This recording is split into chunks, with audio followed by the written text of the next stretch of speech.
Hello दोस्तों, आप सभी का स्वागत है मेरा यूट्यूब चैनल सुबह स्टडी पे। आज हम लोग पढ़ेंगे जो वन लाइनियर जीके जीएस पढ़ रहे हैं उसका अगला पार्ट रहेगा। तो चलिए शुरू करते हैं।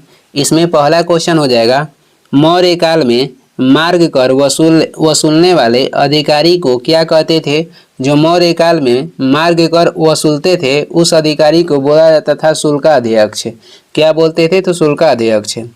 अकबर जिसे अपने जीवन काल में पूर्ण न कर सका परंतु उसे जहांगीर ने पूरा किया, वह कौन सा कार्य था? तो वह कार्य था मेवाड़ के अधीनता, मेवाड़ की अधीनता। किस राजा के शासनकाल में अष्टप्रधान मंत्री परिषद हुआ करती थी? तो ये शिवाजी के शासनकाल में। मुगल काल के प्रसिद्ध चित्र साइबेरियाई सारस का चित्रण किसने किया? तो ये किया था मंसूर। कौन किए थे? तो मंसूर किए थे। आगे हो जाएगा, जालिम हुमायूं के नाम से प्रसिद्ध शासक किस वंश के था? तो ये थे बहमनी वंश के। बृहत स्नानागार की खोज सर्वप्रथम किसने की? जॉन मार्शल ने। राजा की उत्पत्ति के विषय में प्रथम साक्ष्य किस ग्रंथ में मिलता है? तो ये मिलता है एतरे ब्राह्मण में। 20 शुद्ध मार्ग की रचना किसने की थी? तो ये किए थे बुद्ध घोष ने। कौन किए थे? तो बुद्ध घोष ने। ईसा की प्रारंभिक शताब्दियों में छौम किसको कहा जाता था? तो छौम कहा जाता था लिनन के कपड़े को। आगे बढ़ेंगे, अगला हो जाएगा, बलबन ने दीवान-ए-अर्ज की स्थापना की, यह क्या था? तो यह सैन्य विभाग था। सुल्तान अलाउद्दीन ने दक्षिण भारत में 1347 में किस राज्य की स्थापना की थी जिसकी राजधानी गुलबर्गा थी? तो ये राज्य हो जाएगा बहमनी राज्य। बंगाल के किस नवाब ने 1756 में आक्रमण करके कलकत्ता पर कब्जा कर लिया था? तो ये थे नवाब सिराजुद्दौला। हुमायूं के मकबरा कहाँ पर स्थित है? हुमायूं के मकबरा स्थित है दिल्ली में। बौद्ध धर्म के तीन रत्न कौन थे? तो ये हो जाएंगे बुद्ध, संघ और धम्म। ये बौद्ध धर्म के तीन रत्न था। आगे बढ़ते हैं, आगे हो जाएगा, राज्य के सप्तांग सिद्धांत का प्रतिपादन किसने किया था? तो ये किए थे चाणक्य ने। खुर्रम द्वारा दक्षिण भारत के सैन्य अभियानों में महत्वपूर्ण सफलता अर्जित करने के कारण जहांगीर ने उसे क्या उपाधि प्रदान की थी? तो जहांगीर उसे शाहजहां की उपाधि प्रदान की थी। दिल्ली पर नादिर शाह एवं अहमद शाह अब्दाली का आक्रमण किस मुगल सम्राट के शासनकाल में हुआ? तो ये मुहम्मद शाह के शासनकाल में हुआ था। आगे बढ़ते हैं, अगला हो जाएगा, क्लाइव के समय में बंगाल में श्वेत विद्रोह हुआ था। इसे किसने और किस लिए किया था? तो इसे अंग्रेज सैनिकों ने भत्ते के लिए किया था। साइमन कमीशन ने शिक्षा के क्षेत्र में हुए विकास की समीक्षा के लिए किस समिति की स्थापना की थी? तो इस समिति के नाम हो जाए हर्टाग समिति। गीत गोविंद ग्रंथ के लेखक जयदेव किस शासक के दरबारी थे? यानी कि किसके दरबार में रहते थे? तो लक्ष्मण सेन के दरबार में रहते थे गीत गोविंद के लेखक जयदेव। चारों आश्रमों का सर्वप्रथम उल्लेख किस ग्रंथ में मिलता है? तो ये मिलता है जाबालोपनिषद में। जाबालोपनिषद में मिलता है चारों आश्रमों का सर्वप्रथम उल्लेख। आगे बढ़ते हैं, अगला हो जाएगा, बुद्ध को किन तीन प्रमुख नामों से जाना जाता है? तो ये हो जाएंगे बुद्ध, तथागत और शाक्य मुनि। दिल्ली सल्तनत में अक्ता प्रणाली का प्रारंभ किस शासक ने किया था? तो ये किए थे इल्तुतमिश ने। अकबर की भू राजस्व व्यवस्था के प्रवर्तक कौन थे? ये थे टोडरमल। जहांगीर के शासनकाल में असमत बेगम, एतमातुल्ला तथा आसफ खां किस गुट के प्रमुख सदस्य थे? तो ये नूरजहां के गुट के प्रमुख सदस्य थे। सर्वाधिक हिंदू मनसबदार किस मुगल सम्राट के शासनकाल में थे? तो ये औरंगजेब के शासनकाल में। आगे बढ़ते हैं, अगला हो जाएगा, भारत में सर्वप्रथम सर्वोच्च न्यायालय की स्थापना किस एक्ट के तहत की गई? तो ये की गई रेगुलेटिंग एक्ट के तहत। महात्मा बुद्ध ने किस शासक के राज्यकाल में निवारण प्राप्त किया? तो ये अजातशत्रु के शासनकाल में। आगे बढ़ते हैं, अगला हो जाएगा, अगला क्वेश्चन है, भारत में प्रचलित सबसे पहले सिक्के किस प्रकार के थे? तो ये सबसे पहले जो सिक्के थे ये पंचमार्क कहलाते थे। इतिहास प्रसिद्ध सिकंदर और दारा के युद्ध में सिकंदर और दारा कहाँ के राजा थे? तो ये क्रमशः सिकंदर हो जाएंगे यूनान के और दारा हो जाएंगे ईरान के। सिकंदर यूनान के थे, दारा ईरान के। पानीपत की तीसरी लड़ाई में मराठों का सेनापति कौन था? सदाशिवराव भाऊ। पानीपत के जो तीसरी लड़ाई हुआ था 1761 में, इसमें पूछ रहा है कि मराठा के सेनापति कौन था? सदाशिवराव भाऊ। दिल्ली सल्तनत का वह कौन सा प्रथम सुल्तान था जिसने शुद्ध अरबी सिक्के टक्का और जीतल जारी किए? तो ये थे इल्तुतमिश। हल्दी घाटी का युद्ध कब हुआ था? जो हल्दी घाटी का युद्ध हुआ था ये हुआ था 1576 ईस्वी में। आगे बढ़ेंगे, अगला हो जाएगा दीन ए इलाही क्या था? तो अकबर द्वारा स्थापित धार्मिक पंथ था। साइमन कमीशन का वह कौन सा सदस्य था जो बाद में ब्रिटेन के प्रधानमंत्री बना? तो ये था क्लेमेंट एटली। हरविलास सरदा द्वारा प्रस्तावित अधिनियम जिसे सरदा एक्ट कहा जाता है ये क्या है? तो ये बाल विवाह निरोधक अधिनियम है। किस राजवंश के दौरान महाबलीपुरम के मंदिर स्थापित हुए? ये हो जाएगा पल्लव राजवंश। आगे बढ़ेंगे, अशोक काल में आहूत बौद्ध संगीति का अध्यक्ष कौन था? मोगलीपुत्र तीस था। पाटलिपुत्र का पतन एवं कनौज का उत्थान गुप्त काल के किस चरण में हुआ था? ये हुआ था अंतिम चरण में। तमिल भाषा में रामायण की रचना किसने की? कवि कंबन किए थे तमिल भाषा में रामायण की रचना। इस्लाम धर्म स्वीकार न करने के कारण सिखों के नवे गुरु तेग बहादुर का कत्ल किस मुगल बादशाह ने करवाया था? तो ये करवा दिए औरंगजेब ने। शिवाजी के शासन में पागा किसे कहा जाता था? नियमित सेना को शिवाजी के शासनकाल में पागा बोला जाता है। आगे देखेंगे, सुमेर सभ्यता वर्तमान में किस नाम से प्रसिद्ध है? तो इस सभ्यता के नाम हो जाएगा इराक सभ्यता। आदिम व्यवस्था का ब्रह्मगिरी नामक स्थान कहाँ पर है? तो ये मैसूर के पास है। प्राचीन काल में अश्वमोपकर्ण क्या था? तो ये पत्थर से बना एक औजार था। आरिकामेडु स्थान कहाँ पर स्थित है? तो ये पांडिचेरी के पास स्थित है। किस गुप्तकालीन शासक की मूर्ति सिक्के पर बीड़ा बजाते हुए मिलती है? तो ये शासक हो जाएंगे समुद्रगुप्त। प्राचीन यवन द्वीप का आधुनिक नाम क्या है? ये हो जाएगा जावा। आगे बढ़ेंगे, अगला क्वेश्चन हो जाएगा, दक्षिण के अलवार तथा नैनार क्रमशः किस देवता के उपासक थे? तो ये नैनार हो जाएंगे, नैनार शिव के उपासक थे और अलवार विष्णु के उपासक थे। इनकी संख्या कहेगा अलवार की संख्या कितनी थी? तो अलवार की संख्या हो जाएगी 12 और नैनार की संख्या हो जाएगी 63। अलवार जो थे ये विष्णु के मानते थे और नैनार मानते थे शिव को। खालसा का संबंध किस धर्म से है? तो इसका संबंध हो जाएगा सिख धर्म से, जिसकी स्थापना किए थे गुरु गोविंद सिंह ने। मुगल काल में राजनीति को प्रभावित करने वाले सैयद बंधु थे, तो ये अब्दुल्ला खां और हुसैन अली खां। सल्तनत काल में बड़े पैमाने पर नहरों का निर्माण किसने कराया था? तो ये कराए थे सुल्तान फिरोज शाह तुगलक। औरंगजेब ने शिवाजी को कैद कर किस शहर में रखा था? तो औरंगजेब शिवाजी को कैद करके आगरा किला में रखा था। आगे बढ़ते हैं, भैरव किस संप्रदाय के प्रमुख आराध्या है? तो ये कपालिक संप्रदाय के प्रमुख आराध्या है। संगम कालीन दक्षिण भारत में भगवान कृष्ण की तुलना किस देवता से की गई है? तो भगवान जो कृष्ण की तुलना है ये किस देवता से कह रहा है कि किया गया है? ये हो जाएंगे मेओ देवता से किया गया है। दिल्ली सल्तनत का सुल्तान बनने से पूर्व इल्तुतमिश किस रूप में कार्यरत था? तो ये बदाऊं के प्रशासक था। भारत में ब्रिटिश साम्राज्य के विस्तार के लिए सहायक संधि का अनुसरण किस गवर्नर जनरल ने किया? तो ये गवर्नर जनरल के नाम हो जाएगा लॉर्ड वेलेजली। आगे बढ़ेंगे, अगला हो जाएगा, अमीर खुसरो की रचना खजैन उल फतूह किस शासक के संबंध में जानकारी देती है? अलाउद्दीन खिलजी के संबंध में जानकारी देती है। प्राचीनतम तमिल व्याकरण तोल्कापियम किस संगम की रचित पुस्तक है? तो ये द्वितीय संगम की रचित पुस्तक है। औदान कह रहा है कि कल्पतला ग्रंथ के रचनाकार कौन है? तो ये हो जाएंगे क्षेमेंद्र। आगे बढ़ते हैं, आगे हो जाएगा, गुप्त वंश के प्रथम और अंतिम शासक क्रमशः कौन थे? तो प्रथम हो जाएंगे श्रीगुप्त, अंतिम थे विष्णुगुप्त। महरौली लौह स्तंभ कहाँ पर स्थित है? ये स्थित है दिल्ली में। हर्षवर्धन किस राजवंश का अंतिम शासक था? तो ये पुष्यभूति वंश के अंतिम शासक था।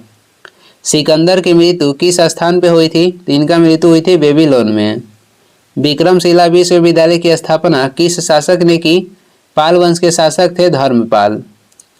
प्रवरसेन ने 2 अश्वमेध यज्ञ किए थे, वह किस राजवंश का था? तो प्रवरसेन जो था ये वाकाटक राजवंश के था। आगे बढ़ते हैं, अगला क्वेश्चन हो जाएगा। अगला क्वेश्चन है, अकबर के शासनकाल में पुनर्गठित केंद्रीय प्रशासन तंत्र के अंतर्गत सैनिक विभाग का प्रमुख था? तो ये प्रमुख थे सैनिक विभाग के मीर बख्शी। हुमायूंनामा किसकी कृति है? हुमायूंनामा लिखा गया है गुलबदन बेगम के द्वारा। दिल्ली सल्तनत की आधिकारिक भाषा थी? तो इसकी आधिकारिक भाषा थी फारसी। पुरू का राज्य किन 2 नदियों के बीच स्थित था? तो ये झेलम और चिनाब नदी के बीच स्थित था। पंच सिद्धांतिका यानी कि बृहत संहिता और बृहत जातक किसकी रचनाएं हैं? तो ये लिखा गया है ब्रह्ममिहिर के द्वारा। आगे बढ़ेंगे, अगला हो जाएगा, ब्रह्मरवत करा के ब्रह्मरवत का क्षेत्र किन 2 नदियों के बीच स्थित है? तो ये सतलज और यमुना के बीच स्थित है। सुल्तान मुहम्मद बिन तुगलक ने किस इतिहासकार को दिल्ली का काजी नियुक्त किया था?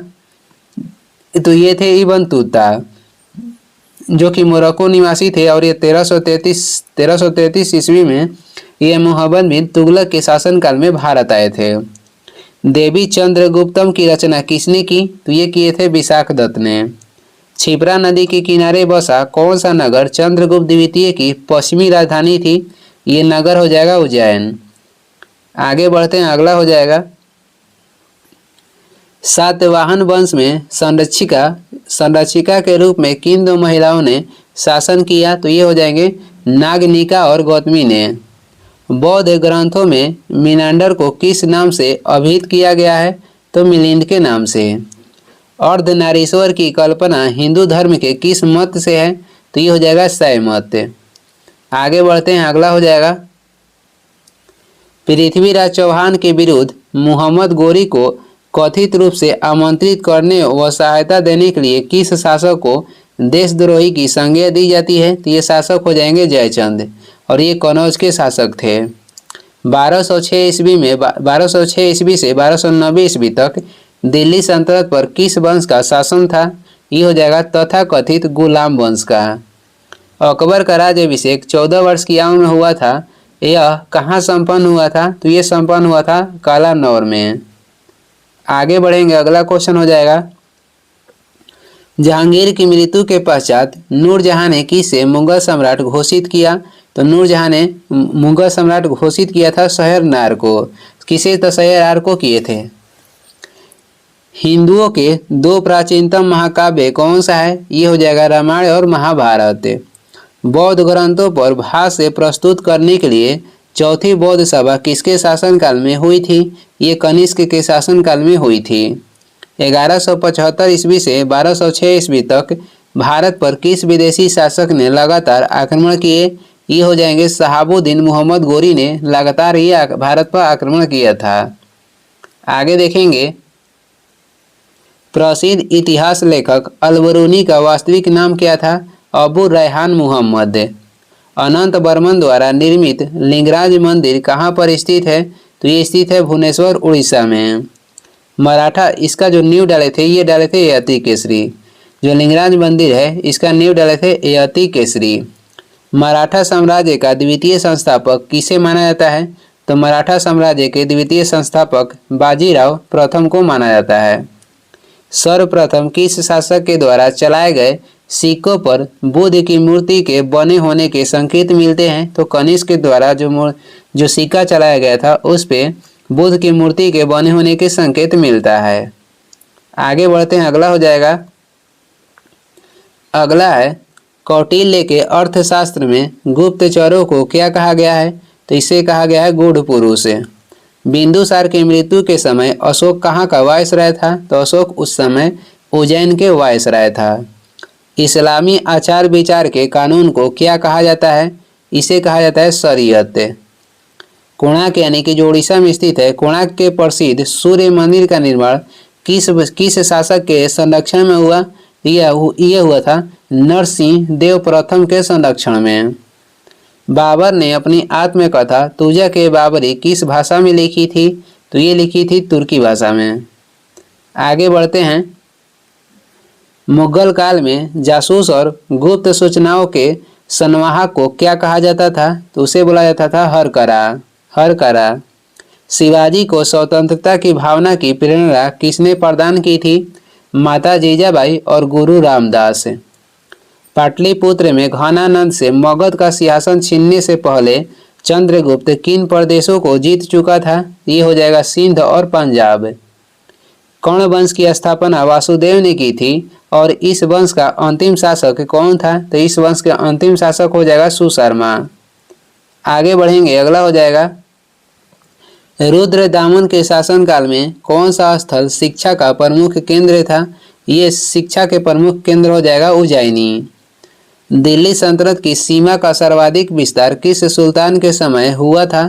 मोहम्मद बिन तुगलक के शासनकाल में दिल्ली सल्तनत की सीमा के सर्वाधिक विकास हुआ था, यानी कि विस्तार हुआ था। स्वतंत्र राजपूत राज मेवाड़ का सर्वाधिक प्रसिद्ध शासक कौन हुआ? राणा कुंभा। कालानौर में राज्याभिषेक के समय अकबर की याव जो थी कितनी वर्ष थी? तो 14 वर्ष। आगे बढ़ते हैं। अगला हो जाएगा मराठा राज्य के स्वतंत्र शासक के रूप में 1674 ईस्वी में शिवाजी का विधिवत राज्याभिषेक कहाँ पे हुआ था? तो ये हुआ था रायगढ़ के दुर्ग में। किस पेशवा के समय मराठा संघ की समस्त शक्ति पेशवा के हाथों में आ गई? तो ये बाजीराव प्रथम के शासनकाल में जो समस्त शक्ति थी ये पेशवा के हाथों में आ गई। भारत में ब्रिटिश व्यापारिक प्रतिष्ठानों की स्थापना हेतु आज्ञा प्राप्त करने के लिए आने वाला ब्रिटिश सम्राट जेम्स का पहला प्रतिनिधि कौन था? तो ये थे विलियम हॉकिंस, जो कि जहांगीर के शासनकाल में आए थे। आगे बढ़ते हैं। अगला हो जाएगा बंगाल में अस्थायी बंदोबस्त के रूप में इस्तेदारी बंदोबस्त का सूत्रपात किस गवर्नर जनरल ने किया? तो ये किए थे लॉर्ड कॉर्नवालिस ने। भारतीय भाषा शास्त्र का सर्वाधिक प्राचीन ग्रंथ कौन सा है? ये हो जाएगा अष्टाध्यायी, जो कि पाणिनि के द्वारा लिखा गया है। भागवत मत की उत्कृष्ट और प्राचीनतम व्याख्या है तो ये हो जाएगा भगवत गीता। किसमें मिलता है? तो भगवत गीता में। प्रसिद्ध ऐतिहासिक पुस्तक माल बिकानी की मित्र के रचनाकार कौन थे? ये थे कालिदास। आगे बढ़ते हैं। देवगढ़ का 10 अवतार मंदिर किस काल की मंदिर कला का सर्वोत्तम उदाहरण माना जाता है? तो ये गुप्तकालीन मंदिर कला का सर्वोत्तम उदाहरण माना जाता है। दिल्ली का अंतिम हिंदू शासक कौन था? तो ये थे हेमू। आगे बढ़ेंगे। अगला हो जाएगा अवध का अंतिम नवाब कौन था? वाजिद अली शाह। ब्रिटिश सम्राट जेम्स ने अपने प्रतिनिधि के रूप में विलियम हॉकिंस को किस प्रयोजन से भारत भेजा? तो भारत में ब्रिटिश व्यापारिक प्रतिष्ठानों की स्थापना हेतु आज्ञा प्राप्त करने के लिए। प्रसिद्ध शासक हर्षवर्धन किस राजवंश से संबंधित था? तो ये थे थानेश्वर के पुष्यभूति राजवंश से। आगे बढ़ेंगे। अगला है तैमूर लंग ने किसके शासनकाल में भारत पर आक्रमण किया? तुगलक वंशी नसीरुद्दीन मोहम्मद शाह के शासनकाल में। कब? तो 1398 में। आर्यों की भाषा संस्कृत थी एवं आर्यों के समय समाज में कौन कौन से वर्ण थे? ये हो जाएंगे ब्राह्मण, क्षत्रिय, वैश्य और शूद्र। आगे बढ़ेंगे। अगला क्वेश्चन है मौर्य सम्राट अशोक का राज्याभिषेक कहाँ पे हुआ था? तो सम्राट अशोक थे इनका राज्याभिषेक हुआ था पाटलिपुत्र में। कहाँ पे? तो पाटलिपुत्र में। किस प्राचीन भारतीय शासक को 100 युद्धों का विजेता माना जाता है? ये हो जाएंगे समुद्रगुप्त को। सोलंकी वंश के किस शासक के शासनकाल में महमूद गजनबी ने सोमनाथ मंदिर पर आक्रमण किया था? भीम प्रथम के शासनकाल में। कितना ईस्वी में? तो 225 ईस्वी में। नूरजहां की स्थापत्य कला की महत्वपूर्ण कृतियाँ थी। ये हो जाएगा जहांगीर के मकबरा, उसके बाद एतमादौला का मकबरा। आगे बढ़ेंगे, अगला हो जाएगा। अगला क्वेश्चन है, नंदवंशीय राजा घानानंद ने एक प्रतिभाशाली ब्राह्मण का अपमान किया था जो कालांतर में उसके विनाश का कारण बना। उसका नाम क्या था? उसका नाम हो जाएगा विष्णुगुप्त, जिसे चाणक्य भी बुलाया जाता है। बौद्ध शब्दावली में धर्म चक्र परिवर्तन से क्या निर्देशित होता है? बुद्ध का प्रथम उपदेश। भारतीय इतिहास में दिल्ली सल्तनत पर 1206 से 1290 ईस्वी तक शासन करने वाले शासकों के वंश को क्या कहा जाता था? उसे बोला जाता था दास वंश या गुलाम वंश। आगे बढ़ेंगे, एक मुकुटधारी राजा को सदा धर्म की दृष्टि में रहकर शासन करना चाहिए, यह कथन किसका था? तो यह कथन था कृष्णदेव राय का। 549 जातकों में मुख्य रूप से किसका वर्णन है? गौतम बुद्ध के पूर्व जन्म की कथाओं का। सांसारिक दुखों से मुक्ति हेतु बुद्ध ने किस मार्ग की बात कही? अष्टांगिक मार्ग की बात की है। जहांगीर ने खुसरो की सहायता करने के आरोप में किस सिख गुरु को फांसी की सजा दी? तो ये थे गुरु अर्जुन देव।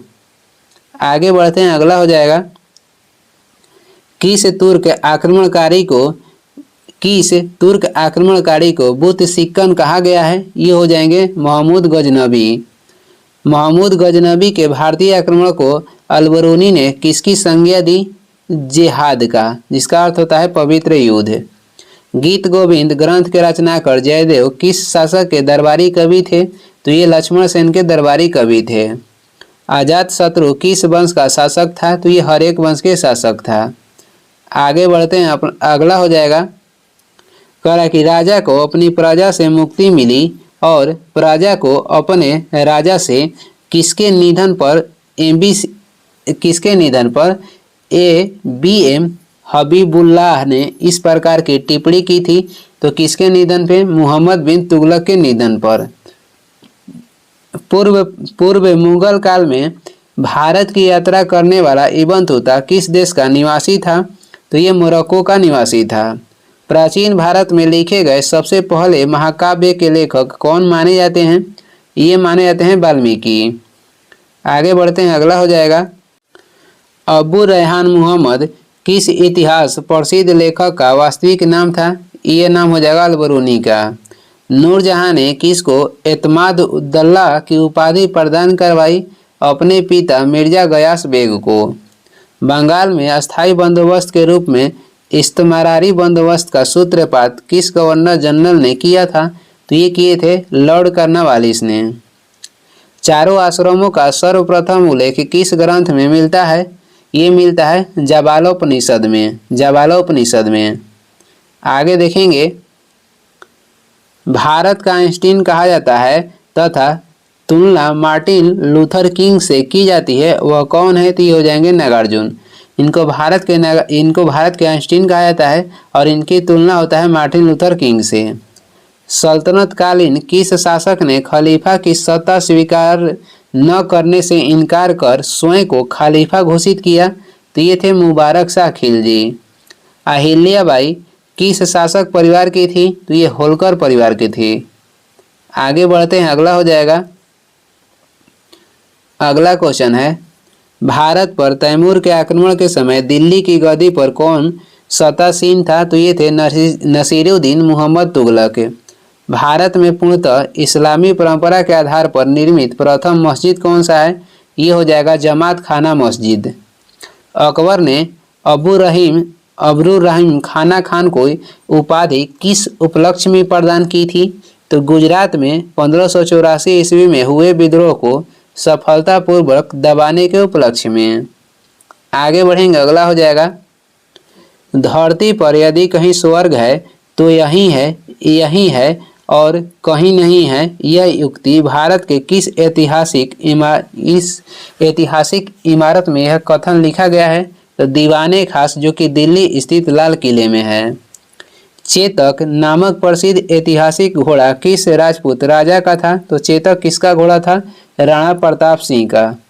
आगे बढ़ेंगे, किस विदेशी राजा ने समुद्रगुप्त से अनुरोध किया था कि उसे भारत में बौद्ध विहार बनाने की अनुमति दी जाए?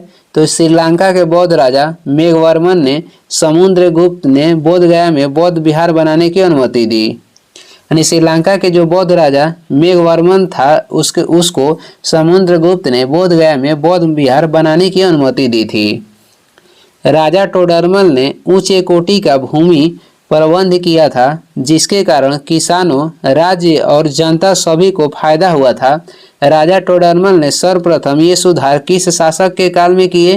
तो शेरशाह के शासनकाल में सर्वप्रथम किए थे। उसके बाद अकबर के शासनकाल में ये सर्वाधिक किए।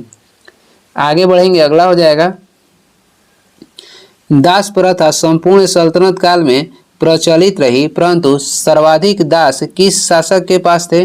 तो सर्वाधिक दास जो दास थे ये फिरोज शाह तुगलक के पास थे। नृत्य करते नटराज की मूर्ति धातु ढालने की कला की चरम सीमा का प्रतीक है। यह किसके काल में हुआ था? तो ये चोल वंश के काल में हुआ था। सन 1565 ईस्वी में किस स्थान पर हुए युद्ध के पश्चात विजयनगर साम्राज्य का पतन हुआ था? तो ये राक्षसी जो तंगड़ी के युद्ध कहलाता था, जिसे तालीकोटा के युद्ध भी बोलते हैं। समुद्रगुप्त के इलाहाबाद स्तंभ की प्रशस्ति के लेख की विषय वस्तु किसने लिखी थी? तो ये लिखे थे हरिसेन। आगे बढ़ेंगे, अगला हो जाएगा रामचरितमानस के रचयिता संत तुलसीदास किस मुगलकालीन बादशाह के समकालीन थे? तो ये अकबर के समकालीन थे। मिलिंद पन्हो पाली भाषा में लिखित प्रसिद्ध बौद्ध ग्रंथ है। इसमें इंडो ग्रीक राजा मिनांडर और किस बौद्ध भिक्षु के मध्य संवाद का वर्णन है? तो मिनांडर और नागसेन के बीच संवाद का इसमें वर्णन किया गया है। आदि शंकर जो बाद में शंकराचार्य बने का जन्म कहाँ पे हुआ था? तो केरल के कलादी ग्राम में। संगम साहित्य का मुख्य विषय क्या था? तो संगम साहित्य के मुख्य विषय हो जाएगा युद्ध और प्रेम। आगे बढ़ते हैं, अगला हो जाएगा धार्मिक वाद विवाद एवं सत्य की खोज हेतु अकबर ने इबादत खाना कहाँ बनवाया था? तो इबादत खाना बनवाया था अकबर फतेहपुर सीकरी में। दिल्ली की गद्दी पर जब नसीरुद्दीन तुगलक सत्तासीन था तब भारत पर किसने आक्रमण किया? तैमूरलंग ने। चोल राजाओं में से किस एक ने सीलोन पर विजय प्राप्त की थी? तो राजेंद्र ने। इब्राहिम आदिल शाह को उसकी धर्मनिरपेक्ष छवि के कारण उसकी मुस्लिम प्रजा उसे क्या कहकर पुकारती थी? जगत गुरु कह के पुकारती थी। आगे बढ़ते हैं, अगला हो जाएगा संगम कालीन सर्वाधिक प्राचीन एवं प्रचलित देवता मुरुगन था।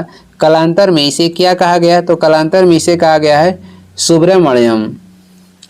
तोल्कापियम ग्रंथ का संबंध किस संगम काल से है? तोल्कापियम जो ग्रंथ है इसका संबंध किस संगम काल से है? तो द्वितीय संगम काल से है। गुप्तकालीन मंदिर कला के सर्वोत्कृष्ट उदाहरण के रूप में किस मंदिर का नाम लिया जाता है? ये हो जाएगा 10 अवतार मंदिर, जो कि देवगढ़ उत्तर प्रदेश में है।